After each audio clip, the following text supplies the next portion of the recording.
कर रहे हैं। हमारा जब बिहारी जी चला जाएगा तो हम किसके लिए जिएंगे। 8-10 दिन पहले खाटू श्याम में क्या हड़कंप, क्या भीड़ भाड़, कॉरिडोर बनके कहाँ कोई खत्म नहीं हुआ। कौन सा ऐसा तीर्थ स्थान है यहाँ किसी की डेथ नहीं हुई। घर मकान बदले में दे भी रही है तो हमें चाहिए नहीं, वो घर मकान दे देगी, ये ब्रज गलियां हमें लौटा देगी क्या। जिस समय हमारे सेवायत गोस्वामी व्यवस्था को संभालते थे उस समय ये कोई परेशानी सामने नहीं थी। जिस दिन से प्रशासन ने इस व्यवस्था को अपने हाथ में लिया उस दिन से ये सारी समस्याएं सामने खड़ी हुई। चारों गेट से पहले एंट्री होती थी, अब करिए ना, अब भी चारों गेटों से आना जाना शुरू करिए। सारे अधिकार खत्म कर दिए गए, केवल एक लास्ट अधिकार हमारे पास रहा है ठाकुर जी की सेवा का। अब आज इस अधिकार को छीनने के लिए भी हमसे आप बोल रहे हैं। कल की ही बात है, हम दर्शन करने आए हैं, दर्शन में हम लोग को भी धक्का देके वो वीआईपी आदमियों को, ऐसे कौन से वीआईपी है, बिहारी जी से बड़ा कोई वीआईपी है यहाँ। ये कहती है सरकार कभी देती नहीं है, मैंने आज तक रोते हुए देखा है कि सरकार ने कभी किसी को कुछ दिया नहीं है। ब्रजवासियों के द्वारा व्यवस्था नहीं बिगड़ी है, ये सब आपके ही द्वारा, सरकार के द्वारा बिगाड़ी गई है। राधे राधे, जय श्री कृष्णा। मैं हूं सुशील गोस्वामी और आप देख रहे हैं तिलक पत्रिका। वृंदावन के चर्चित कॉरिडोर मामले को लेकर जगह जगह पर अलग अलग अंदाज में बांके बिहारी मंदिर के सेवायत गोस्वामियों और उनके परिवार के लोगों के द्वारा विरोध प्रदर्शन किया जा रहा है। आज बांके बिहारी मंदिर के गेट नंबर 4 पर बांके बिहारी मंदिर की जो सेवायतों की महिलाएं उनके द्वारा चबूतरे पर बैठकर भजन कीर्तन किया जा रहा है। भगवान से अर्जी लगाई जा रही है कि इस कॉरिडोर से उन्हें मुक्ति दिलाएं। आइए जो कीर्तन कर रही है महिलाएं उनसे जानते हैं किस बात को लेकर और क्या कुछ ये नए अंदाज में कीर्तन करके वो विरोध प्रदर्शन कर रही हैं।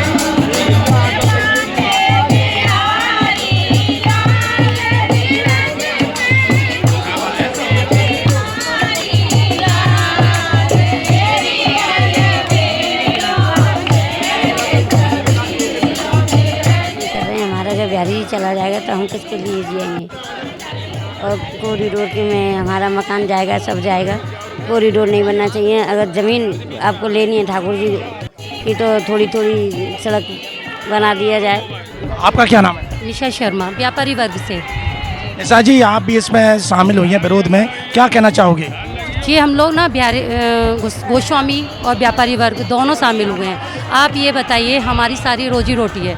अगर सरकार ऐसा वो कॉरिडोर बनाना चाह रही है उसके लिए तो आप ये सोचो कितने पेटों पर लाते मार रही है सरकार। ये अच्छा कर रही है? आप बताइए कितने सारे घर उजड़ेंगे। आपको ये पता है सारे यहाँ कितने पुराने पुराने घर हैं, कच्चे रह रहे हैं, छोटे छोटे सबके बच्चे हैं, कितनी परेशानी होगी। तो आप ये बताइए ये बनना चाहिए नहीं। आप ये बताओ 8 से 10 दिन पहले खाटू श्याम में क्या हड़कंप, क्या भीड़ भाड़, कॉरिडोर बनके कहाँ कोई खत्म नहीं हुआ। कौन सा ऐसा तीर्थ स्थान है यहाँ किसी की डेथ नहीं हुई। सरकार ही करिए, दुकान मकान भी देगी। हाँ, सरकार सबको नहीं, हमें नहीं चाहिए, हमें दुकान मकान। आप ये बताइए, कहती है सरकार कभी देती नहीं है, मैंने आज तक रोते हुए देखा है कि सरकार ने कभी किसी को कुछ दिया नहीं है। रोते रोते कितने कितने सालों बाद मिलता है ऐसा पैसा, ऐसी जो सरकार से हमें ऐसा कुछ चाहिए नहीं। ठीक है ना? क्या नाम है? नेहा। मैं ये कहना चाहती हूँ, अगर सरकार हमें कुछ दे रही है, घर मकान बदले में दे भी रही है तो हमें चाहिए नहीं, वो घर मकान दे देगी, ये ब्रज गलियां हमें लौटा देगी क्या।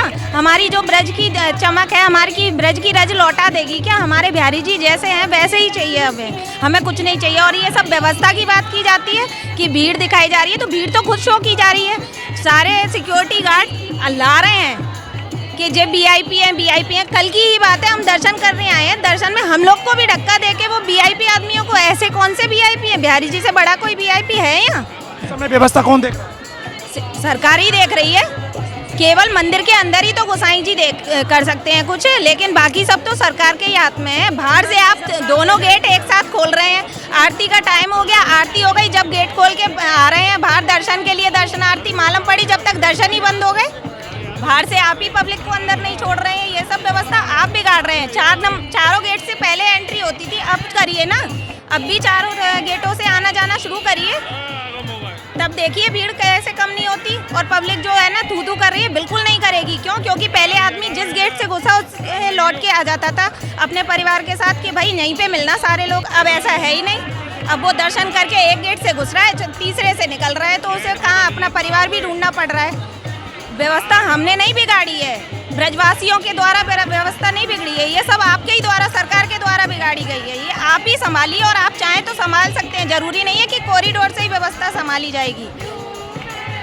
गांव का ये जो आक्रोश है, उन्होंने बताया कि व्यवस्थाओं में जो दिक्कतें आ रही है कि दर्शन में भीड़ है, तो बोले इसकी जो व्यवस्था है वो 2016 से यहाँ प्रशासन द्वारा ही संभाली जा रही है, रिसीवर द्वारा है। इसमें कोई इनका सेवायतों का हस्तक्षेप नहीं है। बोले सेवायत तो केवल भगवान की सेवा करते हैं, व्यवस्था तो पुलिस प्रशासन संभाल रहा है। तो जहाँ जो दिक्कत आ रही है वो पुलिस प्रशासन के द्वारा आई है, वो अपनी व्यवस्था में थोड़ा परिवर्तन करें तो निश्चित उसमें कोई सार्थक परिणाम आएंगे। और भी यहाँ गोस्वामी परिवार की महिलाएं जो भगवान नाम का कीर्तन कर अपनी मांगों को सरकार तक पहुँचाने के लिए हैं। क्या नाम है आपका? रेणु गोस्वामी। कि आपने दीपदान करके मांग की, किसी दिन आप कीर्तन कर रही हैं, किसी दिन हाया कर रही हैं, ये सब क्यों हो रहा है? ये देखिए इसलिए हो रहा है कि गवर्नमेंट ने हमको अपना ना थोप दिया गया है हमारे ऊपर एक विचार कि न्यास और ट्रस्ट, हम मंदिर के लिए न्यास और ट्रस्ट का गठन कर दिया गया। एक रात में हमको ये विचार थोप दिया गया।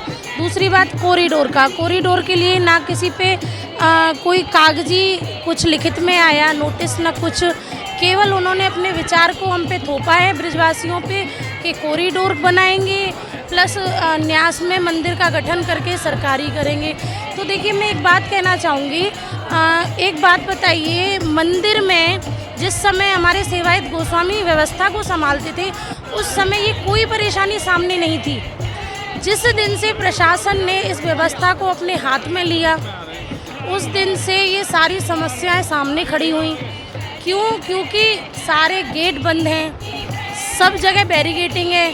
तो अगर आप चाहें ना, प्रशासन से मेरी यही गुजारिश है कि अगर आप चाहें तो ये व्यवस्था बहुत अच्छे ढंग से हो सकती है।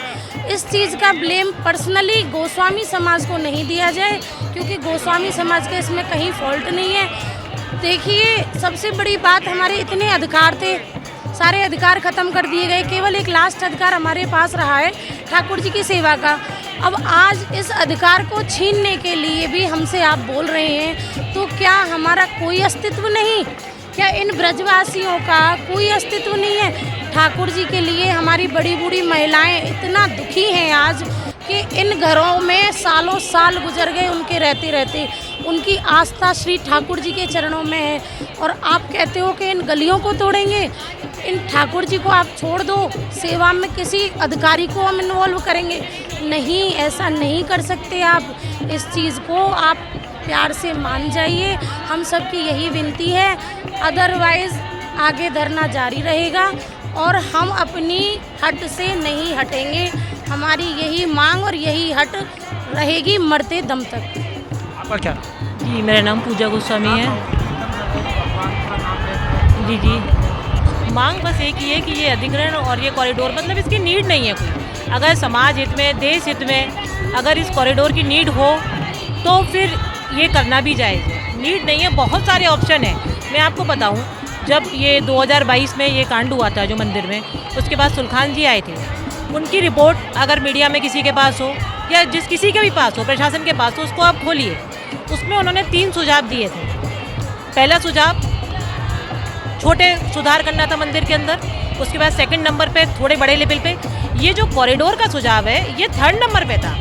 प्रशासन ने उन दोनों सुझावों को गिना ही नहीं, देखा ही नहीं। मंदिर की कमेटी कह लो या मंदिर के गोस्वामी जन कह लो, सब ने कितनी रिक्वेस्ट करी कि ये दो सुधार पहले अप्लाई करिए, फिर आप तीसरे पे आइए। पर नहीं, उनको सीधे तीसरे सुधार पे जाना है। उन्होंने फिर भी कॉरिडोर बोला था और गवर्नमेंट तो खुद से ये जो एक्ट लेके आई है, कहाँ से उनको ले आई है, तो उसका आप कुछ नहीं कर सकते ना।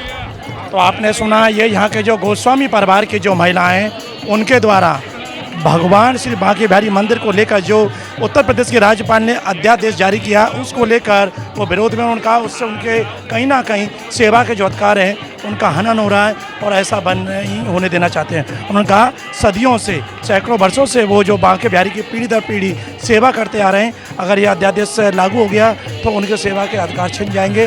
बांके बिहारी से जो उनका एक हार्दिक लगाव है वो दूर हो जाएगा। सरकार की जो मंशा है कि यहाँ से अगर गली और घर तोड़े जाएंगे कॉरिडोर में तो उन्हें दूसरी जगह विस्थापित किया जाएगा, तो इस बात के लिए वो राजी नहीं है, स्वीकार नहीं है। उन्होंने कहा कि इन जो सैकड़ों वर्ष पुराने घरों से उनकी जो यादें जुड़ी हैं वो कहीं ना कहीं वो टूट जाएंगी, छूट जाएंगी और ऐसा वो नहीं होना देना चाहते। इसलिए आप देख रहे हैं यहाँ बांके बिहारी मंदिर के द्वार पर बैठकर वो भजन कीर्तन कर रहे हैं और भगवान के नाम का सहारा लेकर भगवान से ही प्रार्थना कर रहे हैं कि भगवान ही हमारी रक्षा करो।